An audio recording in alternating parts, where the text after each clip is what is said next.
Hello friends, today we will learn about types of respiration.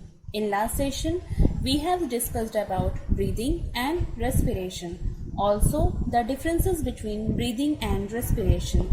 जिसमें मैंने आपको बताया था that both are not similar. Breathing is a part of respiration. तो breathing क्या था? The breathing is a physical process involving exchange of gases. Okay, and the respiration is a chemical process involving chemical breakdown of molecules. जिसमें से आज हम respiration के types के बारे में जानेंगे. याद रखिएगा, breathing and respiration both are not similar. अक्सर हमें ऐसा confusion होता है कि breathing और respiration को हम same समझ जाते हैं कि यह दोनों ही process जो है वो बिल्कुल same है, जबकि ऐसा नहीं है.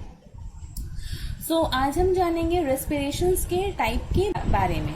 Okay, so for we have studied that respiration takes place in presence of oxygen. Means respiration का प्रोसेस जो है वो क्या होता है, तो इन प्रेजेंस ऑफ ऑक्सीजन. तो उन ऑर्गेनिजम्स के साथ क्या होता होगा which live in anaerobic environment. अब ये एनारोबिक क्या है, तो anaerobic means lack of oxygen, जहाँ जिस एनवायरनमेंट में ऑक्सीजन की कमी होती है. फॉर एग्जाम्पल उस टाइप के ऑर्गेनिज्म में जो कि एनारोबिक एनवायरनमेंट में रहते हैं, उस टाइप के ऑर्गेनिज्म के जो एग्जाम्पल होंगे वो हो जाएंगे बैक्टीरिया. तो वो अपना लाइफ कैसे सर्वाइव करते होंगे, ठीक है. तो these organism are also surviving. Of course वो लोग भी अपना लाइफ को सर्वाइव करते होंगे, अपने जितने भी वेरियस लाइफ प्रोसेसेस होते हैं उनको कैरी आउट करते होंगे. तो based on the availability of oxygen, cellular respiration को डिवाइड किया गया है इनटू 2 कैटेगरीज. ओके, तो आज वही हम जानने वाले हैं, types of respiration. So based on the availability of oxygen, cellular respiration में B divided into 2 categories.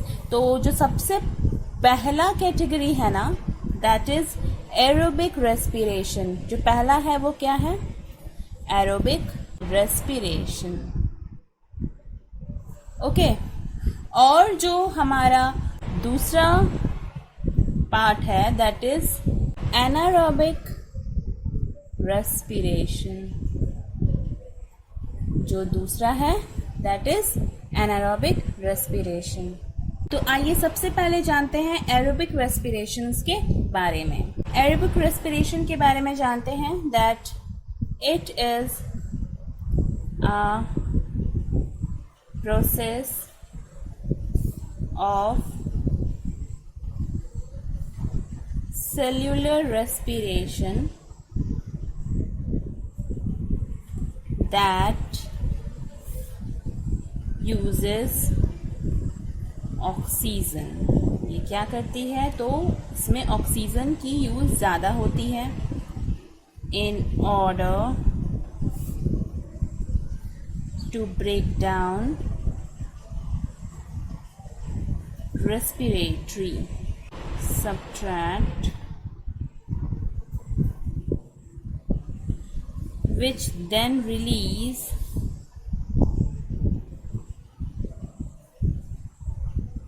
energy. तो अब ये एनर्जी जो रिलीज करती है तो वो कितने मॉलिक्यूल्स की होती है, मैं आपको इसका इक्वेशन भी यहाँ पर बता दूंगी. सबसे पहले हम इसका फुल ऑन लिख लेते हैं definition.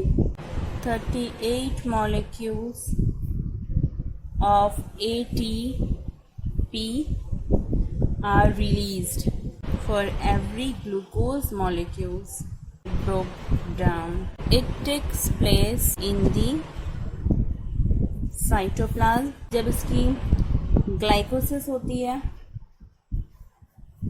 And mitochondria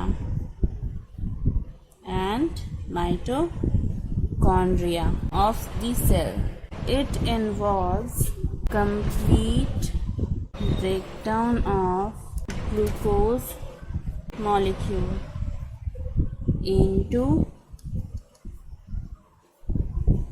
carbon dioxide and water.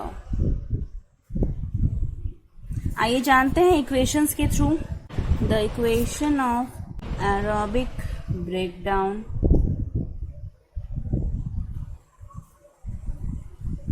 of glucose is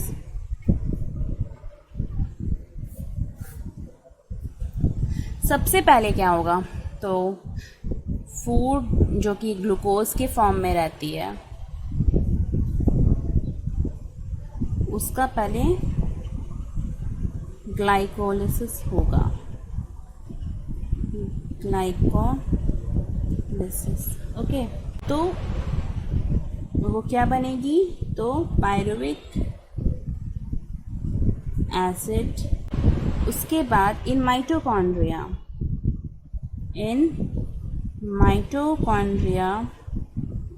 जहाँ पर उन्हें क्या मिला, तो ऑक्सीजन। तो ये हम लोग बोल सकते हैं कि क्रेब्स साइकिल जो होता है वो होता है in mitochondria in presence of oxygen. ठीक है, तो जो हमारा एंड प्रोडक्ट मिलेगा, the end product will B CO2, carbon dioxide, H2O, water vapour और वाटर, और जो हमारा एनर्जी है वो हमें मिलेगा ATP, 38 ATP। कितना ATP, तो 38 ATP। याद रखिएगा, ये जो mitochondria and presence of oxygen होता है, that is also known as Krebs cycle जो होता है। तो यहाँ पे हमें पता चल रहा है अगर डेफिनेशंस के थ्रू ले, तो it takes place in cytoplasm. जो ग्लूकोज जो होता है वो ग्लाइकोलिसिस जब फॉर्म में होती है, ठीक है, जब उसका ग्लाइकोलिसिस होता है तो वो होता है कहाँ, तो साइटोप्लाज्म में। ठीक है, एंड देन जो पायरुविक एसिड में कन्वर्ट होती है जहाँ पे उन्हें ऑक्सीजन मिला, वो होता है इन माइटोकॉन्ड्रिया। माइटोकॉन्ड्रिया को हम पावर हाउस ऑफ सेल भी कहते हैं। एंड देन क्या होता है ना कि it involve complete breakdown of glucose. ठीक है, उनका जो होता है कंप्लीट ब्रेकडाउन हो जाता है ग्लूकोज का इनटू कार्बन डाइऑक्साइड। जो हमारा एंड प्रोडक्ट होता है वो हमें मिलता है carbon dioxide plus water and 38 ATP, that is energy. हमेशा ये याद रखिएगा कि एनर्जी जो है वो एरोबिक रेस्पिरेशन में ज़्यादा मिलता है, बिकॉज ये जो पूरा प्रोसेस होता है वो होता है in the presence of oxygen, जबकि एनारोबिक रेस्पिरेशन में ऐसा नहीं होता है। उनमें जो होता है एनर्जी ज़्यादा नहीं मिलती है, because it takes place in the absence of oxygen. अब हम जानेंगे एनारोबिक रेस्पिरेशंस के बारे में। एनारोबिक रेस्पिरेशन, आइए जानते हैं। It is a process of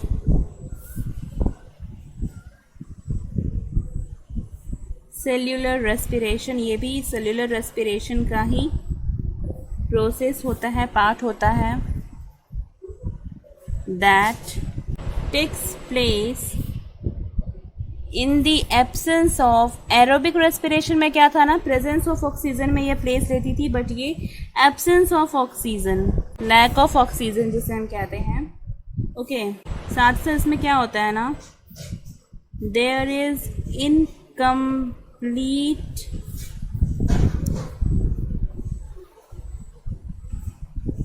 breakdown of respiratory subtract and little energy, ज़्यादा एनर्जी इसमें नहीं होती, little energy is released। तो उसमें होता था कितना, 38 ATP। आइए जानते हैं कि इसमें कितने ATP होती हैं। तो रिलीज जो होती हैं वो होती है 2 molecules of ATP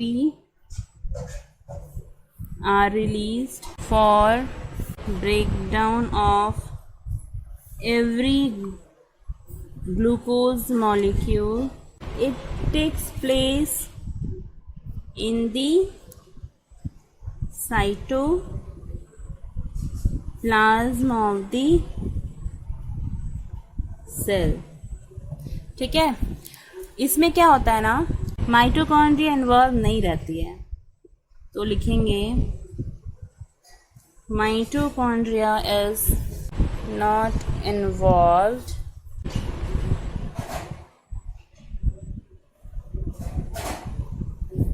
also incomplete breakdown of respiratory subtract release less energy, release less energy. End product is either lactic acid as in muscle cell और ethanol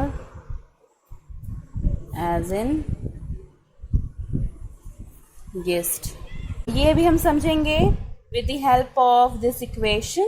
हम ये सारा definition को समझते हैं. ओके सबसे पहले ग्लूकोज जो हमारा सिंपल फूड है उसका ग्लाइकोलाइसिस होगा. कहाँ पे होगा? तो it takes place in cytoplasm, then it convert into pyruvic acid. Then हम मसल सेल का बता रहे हैं अभी फिलहाल आपको. In cytoplasm if is in muscle cell. ठीक है, यहाँ पे नो ऑक्सीजन, वहाँ पे हमें क्या मिल रहा था? Presence of oxygen. यहाँ पे कोई ऑक्सीजन हमें नहीं मिलती है, तो इसका जो एंड प्रोडक्ट होता है that will B lactic acid plus energy का 2 ATP. तो यहाँ पे हम लोगों ने क्या जाना ना कि it is a process of cellular respiration. ये एक प्रोसेस है सेल्यूलर रेस्पिरेशन का जो प्लेस करता है इन द एब्सेंस ऑफ ऑक्सीजन, जबकि ऐसा एरोबिक रेस्पिरेशन में ऐसा नहीं होता है. ठीक है, और यहाँ जो ब्रेकडाउन होता है वो कम्प्लीटली नहीं होता है, इनकम्प्लीट होता है because they have lack of oxygen. यहाँ पे जो होता है ब्रेकडाउन जो होता है फूड का वो पार्शियली होता है, जबकि एरोबिक रेस्पिरेशन में कंप्लीट ब्रेकडाउन हो रहा था. ओके, और साथ ही साथ इसमें जो है हमें लेस एनर्जी मिलती है in the form of 2 ATP. And product जो हमें मिलता है वह मे बी एथेनॉल और कार्बन डाइऑक्साइड होता है. तो आइए जानते हैं कैसे. अगर ये जो एनारोबिक रेस्पिरेशन है, अगर ये यीस्ट में यह प्रोसेस होता है तो एंड प्रोडक्ट जो होगी वह होगी ethanol plus carbon dioxide. Okay, लेकिन यही प्रोसेस अगर एनिमल मसल्स में होगा, जैसे कि मैंने आपको यहाँ पे एनिमल मसल्स का प्रोसेस को बताया है, तो इसमें जो एंड प्रोडक्ट होगी that will B lactic acid. और जो हमें ATP मिलेगी वो कितनी मिलेगी? तो 2 ATP. आई होप कि आपको ये पॉइंट क्लियर हो गया होगा. Now we will know the differences between aerobic and anaerobic respiration. Aerobic के प्रोनाउंसिएशन से ही पता चलता है. एयर का यहाँ पे यूज होता है तो आप बोल सकते हो that presence of oxygen, and anaerobic means absence of oxygen. For learning मैं आपको ये बता रही हूँ. First will be aerobic, second will be anaerobic. तो जो हमारा सबसे पहला पॉइंट होगा that will be proceeds in presence of oxygen. ये जो होता है प्रेजेंस ऑफ ऑक्सीजन में it takes place. And in second जो हमारा एरोबिक रेस्पिरेशन एनारोबिक रेस्पिरेशन में होगा that will be proceeds in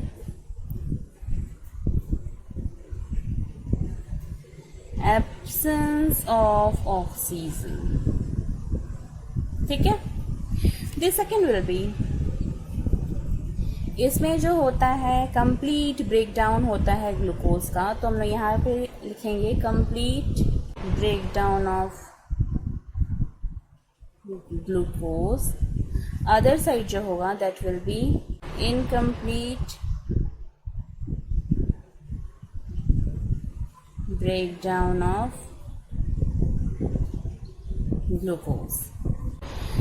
The third differences will be end product are क्या था हमारा एंड प्रोडक्ट, तो था carbon dioxide and water. The end product will be carbon dioxide and water. Anaerobic respiration में क्या था, तो end product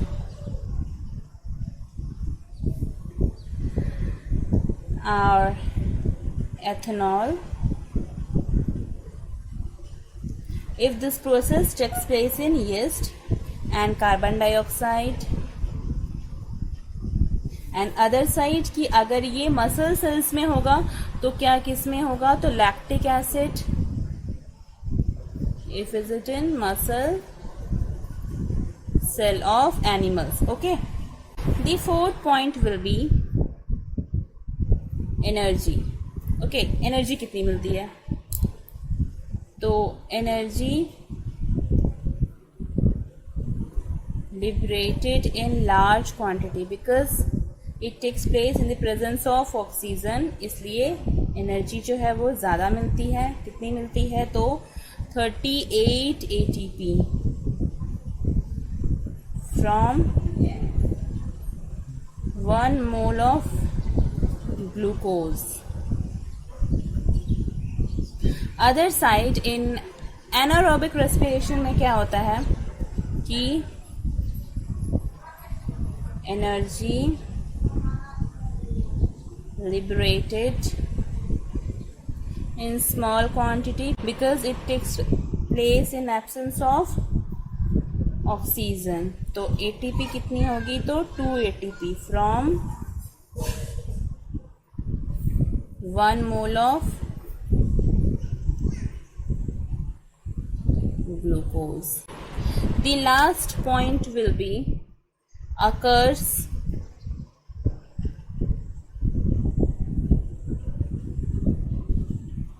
normally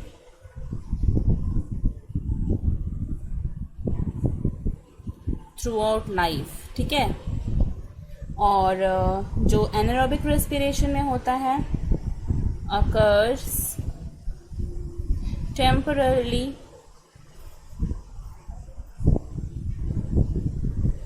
for short period.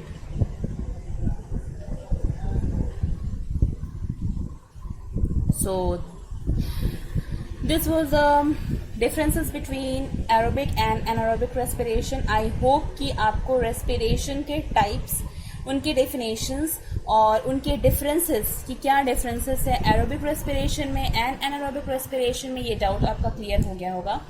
एक बार revision के तौर पर अगर देखा जाए तो बता दूं, The first point will be proceeds in presence of oxygen. जो हमारा aerobic respiration है वो presence of oxygen में work करती है, process करती है, और anaerobic respiration in the absence of oxygen. So we can say that lack of oxygen. In other side aerobic respiration में जो है वो complete breakdown होती है, वो होती है ग्लूकोज का जो कंप्लीट ब्रेकडाउन होता है. और एनारोबिक रेस्पिरेशन में क्या होता है ना कि ग्लूकोज का कंप्लीट ब्रेकडाउन नहीं होता है, वो इनकम्प्लीट होता है. इनकी जो एंड प्रोडक्ट होती है एरोबिक रेस्पिरेशन की, that is carbon dioxide and water. और एनारोबिक रेस्पिरेशन की जो एंड प्रोडक्ट होती है it will be ethanol and carbon dioxide. If is it in yeast cell. और इन मसल सेल क्या होता है कि इसकी जो एंड प्रोडक्ट होती है that will B lactic acid. जो एनर्जी होती है इन एरोबिक रेस्पिरेशन वो कंप्लीटली ब्रेकडाउन होता है ग्लूकोज का, और साथ ही साथ प्रोसेस जो होता है वो होता है आपका प्रेजेंस ऑफ ऑक्सीजन में. तो इसलिए इनका जो एनर्जी होता है इन्हें ज़्यादा मिलती है, that will B 38 ATP from 1 mole of glucose. In other side anaerobic respiration इनका जो फूड का जो ब्रेकडाउन होता है, ग्लूकोज का जो ब्रेकडाउन होता है वो पार्शियली होता है, इसलिए इन्हें कम एनर्जी मिलती है. और साथ ही साथ इन द एब्सेंस ऑफ ऑक्सीजन होता है, दैट इज वाई इन्हें जो एनर्जी मिलती है that is 2 ATP from 1 mole of glucose. साथ ही साथ एरोबिक रेस्पिरेशन हमारी लाइफ में थ्रू आउट चलती रहती है normally, but in anaerobic respiration ये टेम्पररीली होती है in our life for short period. I hope कि आपको रेस्पिरेशन का ये डाउट क्लियर हो गया होगा. Till then thank you.